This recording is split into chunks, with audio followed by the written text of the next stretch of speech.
Vous avez dû le remarquer depuis quelques semaines, voire quelques mois, c'est la chasse aux musulmans. Matin, midi et soir, on en parle sur des chaînes comme CNews, même sur BFM. On en parle aussi sur certaines radios comme Europe 1. Effectivement, aujourd'hui, la chasse est ouverte. Certains hommes politiques, même s'ils s'en cachent, ou en tous les cas ne l'avouent pas comme tel, font un amalgame entre les musulmans et les islamistes. Tout ça pour couvrir les gros problèmes de notre société. En fait, c'est l'arbre qui cache la forêt. On a bien compris la manœuvre. Et il y a eu une commission récemment, en tous les cas, elle est toujours en cours, avec des personnages politiques qui sont auditionnés. Et cette commission a souhaité entendre Jean-Luc Mélenchon. Donc moi, j'ai regardé l'intégralité des échanges. Et vous verrez, c'est très, très intéressant. Parce que c'est l'arroseur arrosé. Au départ, c'est Laurent Wauquiez qui a voulu cette commission. On connaît bien ses intentions, ses arrière-pensées. D'ailleurs, il ne faut pas se leurrer, mais la droite, l'extrême droite ont soutenu cette manœuvre. Hein. Tout ça pour discréditer LFI. C'est le but, ni plus ni moins. Même si le président de la commission s'en est défendu, a dit qu'il ne fallait pas faire un amalgame entre l'islam et les islamistes. Il ne s'agit pas de faire, un jugement. C'était une simple audition, en tout cas des hommes politiques. En tout état de cause, Jean-Luc Mélenchon a été auditionné et questionné. Et c'est incroyable parce que, en fait, cette commission-là est en train de se retourner contre les auteurs. En effet, avant que Jean-Luc Mélenchon soit auditionné, il y a déjà eu des conclusions, et pas n'importe lesquelles. Il s'agit de directeurs de services du renseignement français, notamment directeur du renseignement parisien, qui a été clair. Il n'y a pas de lien direct ou indirect entre des partis islamistes, en tout cas des groupuscules islamistes, et LFI. Pareil pour les macronistes ou d'autres partis de droite.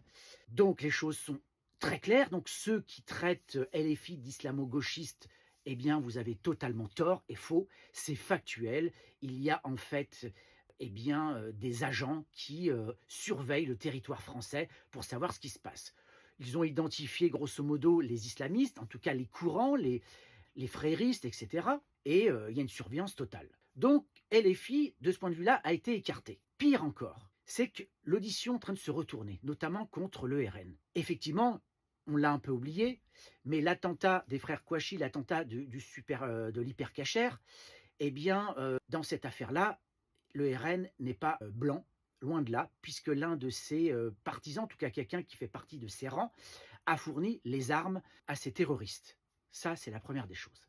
La deuxième chose, c'est que les renseignements ont pu constater qu'il y a des groupuscules d'extrême droite, donc qui adhèrent aux thèses du RN, et ils sont totalement affiliés, eh bien, se sont rapprochés de groupuscules islamistes. C'est dans l'audition. D'accord ? Donc vous avez des gens, des personnes haut placées qui vous disent ça. C'est quand même grave. Autre chose, il y a l'affaire Lafarge. Il s'avère qu'il y a un ancien élu ou membre du RN qui a fait en sorte que Lafarge puisse travailler tranquillement et ils ont fait un échange, en tout cas il y a une négociation avec Daesh. C'est un membre du RN qui a permis ça pour que Lafarge puisse travailler sereinement. C'est hyper grave. Donc, contrairement à ce qui est dit, donc LFI là est totalement blanchi entre guillemets, même s'ils ont essayé. Il y a Mme Thévenot qui a pointé du doigt Rima Hassan ou d'autres hommes politiques ou femmes politiques de LFI. Et là, il s'avère que, pareil, notamment il y avait un député, je crois, de LFI qui était à la frontière 2 jours avant les attentats du 7 octobre, qui souhaitait passer la frontière. Et il s'est trouvé à ce moment-là en présence d'une personne qui a, semble-t-il, participé à ces attentats 2 jours après. En fait, c'était une personne qui a aidé ceux qui étaient présents à traverser la frontière. C'était un facilitateur pour la traversée de cette frontière. Le LFI ignorait totalement qui était cette personne, ce qu'elle allait faire, etc. Donc il y a eu comme ça un sous-entendu malvenu de Mme Thévenot, alors que c'est totalement faux. Mme Rima Hassan, effectivement, défend Palestine. Alors on lui reproche de défendre plus la Palestine que la France, mais dans les faits, c'est pas vrai, puisqu'elle elle a voté des lois en faveur des ouvriers, des employés en France. Donc ça, c'est totalement absurde, mais Dès lors qu'on défend en France la cause palestinienne, on est tout de suite assimilé eh bien, à ce problème qui est réel, qui est l'antisémitisme, hein. Les actes antisémites sont très très nombreux, bien au-delà des actes anti-islam. C'est un fait et il faut condamner, bien évidemment. LFI, d'ailleurs, s'est engagé et a manifesté à plusieurs reprises contre des actes antisémites et des actes terroristes. Notamment, il y a eu des hommes politiques en Tunisie qui ont été assassinés lâchement par des islamistes. Et Mélenchon est allé manifester, est allé aux obsèques de ces deux hommes politiques de gauche. Pareil, il y a eu aussi, ça a été souligné, des femmes politiques qui sont allées en Irak soutenir ceux qui se battent contre les islamistes. Ça, ce sont des actes, des faits. Malheureusement, aujourd'hui, la manipulation est totale. Bolloré a mis une cible sur LFI et a décidé qu'il pointerait du doigt les liens entre LFI, les liens supposés entre LFI et les islamistes.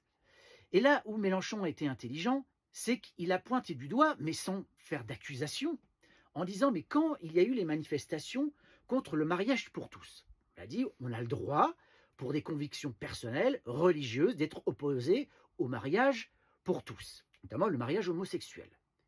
Dans ces manifestations-là, il y avait des islamistes, et il a pointé du doigt à l'encontre notamment du président de cette commission. Et il dit, vous n'êtes pas responsable de la présence de ces individus-là, et on ne va pas vous accuser d'être en lien, d'adhérer aux thèses islamistes. Bien évidemment, mais c'est pareil pour tous les hommes politiques. On peut manifester, se trouver en présence d'individus qu'on peut critiquer, et là, il faut être vigilant. Et d'ailleurs, le président lui a dit, mais qu'est-ce que vous faites justement quand on vous accuse de ce genre de choses? Il a dit, nos élus ou nos futurs élus participent à des sessions qui durent à peu près 6 mois, donc une fois tous les 15 jours, sur les questions de laïcité, sur les questions religieuses, pour éviter tout amalgame, pour faire attention à ça. Quel autre parti politique fait ça? Aucun, je ne crois pas. C'est un laïcard. Les gens de LFI sont pour la laïcité, il n'y a aucune ambiguïté. Mais certains veulent absolument leur coller une étiquette, leur mettre une cible. C'est tellement facile parce que, en même temps, c'est la véritable opposition en fait dans ce pays. Enfin, la véritable opposition de gauche. Les socialistes ont décidé de faire alliance avec le Cornu, c'est leur choix. Mais aujourd'hui, les seuls qui, dans leur position, dans leurs actes, dans leur vote, sont en faveur de la laïcité, ils défendent le droit des employés, des ouvriers, de la classe ouvrière, c'est net, contre l'oligarchie, contre le grand capitalisme, contrairement au RN qui valide ce capitalisme à outrance. D'ailleurs, ils ont fait allégeance allègrement au MEDEF, au grand patronat et aux milliardaires. Ils sont soutenus d'ailleurs par les plus grands milliardaires de ce pays. Il ne faut pas se leurrer. Si des milliardaires vous soutiennent, à votre avis, ce n'est pas parce que vous voulez défendre la cause ouvrière. On est bien d'accord. Donc autant vous dire que quand le RN va arriver au pouvoir, parce qu'il va arriver, probablement la présidentielle va être gagnée, je pense, par Marine Le Pen ou par Bardella, autant vous dire que les politiques ne vont pas changer concernant les milliardaires et concernant les employés, les ouvriers. C'est un fait. Et d'ailleurs, aujourd'hui, si vous regardez le vote du RN au Parlement, il est contraire à ce qu'ils disent dans les médias. Dans les médias, ils font les beaux, ils disent qu'ils défendent le français, l'ouvrier français, mais quand on regarde leur vote, il est totalement contraire. Ils ont voté contre la taxe Zuckman, contre l'augmentation du SMIC, contre l'augmentation du point d'indice des fonctionnaires, contre l'égalité salariale homme-femme, etc., etc. Il y en a plein comme ça. Allez vérifier ce que je vous dis. Ce sont les votes. Il y a un site du Parlement, vous pouvez vérifier les votes. C'est factuel. Et tous ceux du RN qui me diront le contraire, je vous dis, allez vérifier ce que je vous dis. Vous avez le droit de ne pas me croire, mais allez vérifier. N'hésitez pas à partager, liker. Je vous dis à très bientôt. Ciao.